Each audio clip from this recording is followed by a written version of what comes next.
Good day guys, this is Alexandra Abugan and welcome to my Python journey again. So for today's video guys, we're going to create a simple console-based program that will count how many of the numbers are even and how many numbers are odd. So let's get started. So as you can see here guys, meron na tayong buong code. Ira-run na lang siya and completely running naman na siya. And then sa system na to or sa code na to, gagamit tayo ng function, gumamit tayo ng function, loop, and counters. And I'll explain it to you. So, i-run muna natin siya para makita nyo kung ano yung itsura niya.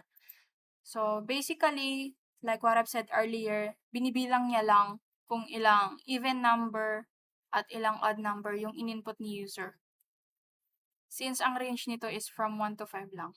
So, let's try. Mag-input tayo ng 5, 4, dalawang 4, tas isang 7, at isang 2. As you can see here, yung result, yung even numbers na yung in-input ko, in-input ni user ay tatlo lang. Bilangan natin yung even number. 1, 2, tapos 3. So, tatlo lang. And then yung odd is dalawa lang. So, explain ko siya guys sa inyo. So, first block of code, we have here a define a function. Sa define a function. So, sa function guys, ang ginamit natin, ang pinangalanan natin siyang check, even, add, tapos meron siyang parameter na noun. Yung function na to guys, sa part ng code, yung parang pwede siyang tawagin anytime. Para siyang isang mini program sa loob ng program. Something like that. And then, ito, meron siyang conditional statement din sa loob. Tapos, ang function nito guys, ito, chine-check niya kung even or odd. Kasi, di ba, ito yung parameter na num.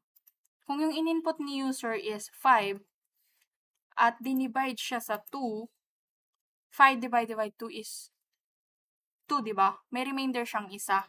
Kapag nag-count siya ng isa dito, magfo-fall siya sa odd. Ang ipiprint is odd. Well, and then kapag 8 yung nilagay ni user dito, 8. 8 divided by 2, that is 4, right? Wala siyang any remainder or wala siyang kulang. Or wala siyang remainder at hindi siya lumagpas. So, whole number siya, magiging 4 siya, wala siyang remainder. Magfo-fall siya sa even. So, that this thing, how it works. Ano daw? Basta yon.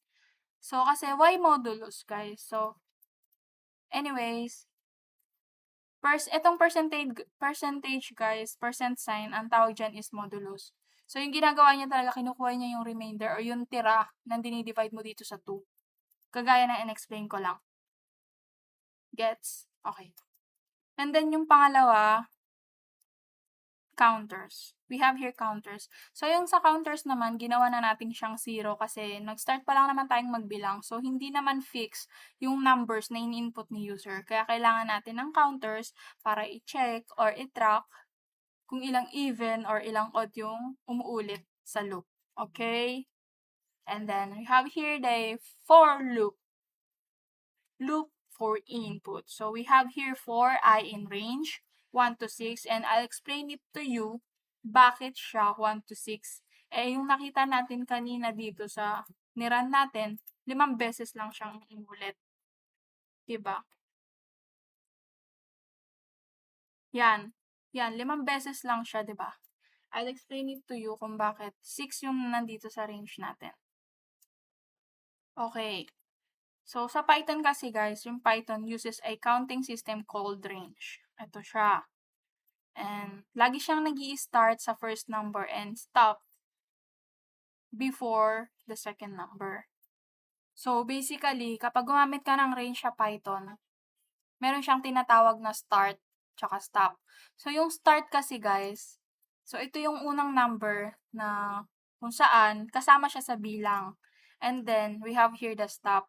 Ito naman yung last number or number kung saan titigil siya, pero yung pinagtigilan niya is hindi kasama. Hindi kasama sa bilang. So, kapag change natin to sa 5, ang magiging range na lang natin is 4. So, let's try to run it again. Di ba pinalitan na natin siya? Yan. 4 na beses na lang siyang nag-loop. sa loob ng code. Okay, gets? So, since 6 ang gusto ng prof namin, charot.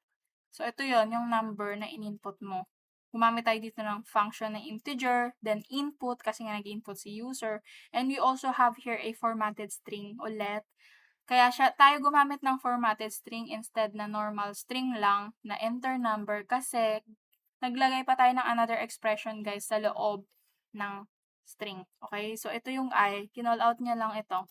Then, kung ilang beses siyang mag-iterate sa loob ng code. Okay, gets? Gets. Next naman tayo guys, dito tayo sa may result hanggang dito sa another conditional statement. So, dito sa result, meron tayong variable result, tas kinall out lang natin si function guys. Si function na merong parameter na number. This one.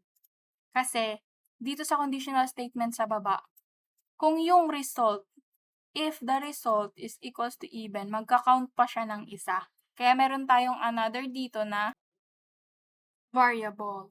So, itong even underscore count, variable natin siya. So, kapag yung result daw ay equals, nag-count siya ng another even, kung may natrack siyang isang even ulit, magka-count siya kasi nga binibilang niya. Ganon din sa odd count. Kaya tayo may plus 1. Pero kung ang gusto mo namang bilang dito is tag to 2 times, di ba? Pwede naman. Or 20 to 10. So, let's run that one. Maglagay tayo ng dalawang even numbers. Yan. Dalawa yung even numbers. And then, odd. Yan. Tagte 10, 20, 10, 20, 30, 40 yung magiging count niya. Since count lang naman siya, nagbibilang lang siya. Depende sa inyo kung paanong countings yung gusto nyo. So, yan. So, gawin na natin. Gawin natin one. And then, dito na tayo sa may result. Sa printing na tayo ng result. So, dito naman sa part na to guys. Yan. Sinisimple print niya lang kung ano yung ilang count yung na-track ng even count natin tsaka ng odd count. Mag-print lang tayo dito ng banner or title sa taas, tas in-next line mo dito para hindi naman nakatikit. Print, gagamit ulit tayo ng formatted string kasi hindi naman normal string lang ilalagay. Since naglagay tayo ng another expression for even count or this one. Sorry. Ganon din sa odd. Okay? Sana naintindihan nyo tong code na to. So, i-run natin siya ulit. Mag-enter tayo ng malaking number. Basta itatry lang natin. Kunwari, ito, hula-hula lang. Pindut-pindutin mo lang. Ang dami niyan. Oh. Nabilang niya kung ilang even numbers at ilang odd numbers. Saan yung odd numbers? Oh, parang ito. Siyempre, 2 yung huli. Kaya 4. So, sana may naintindihan kayo. Thank you for watching again.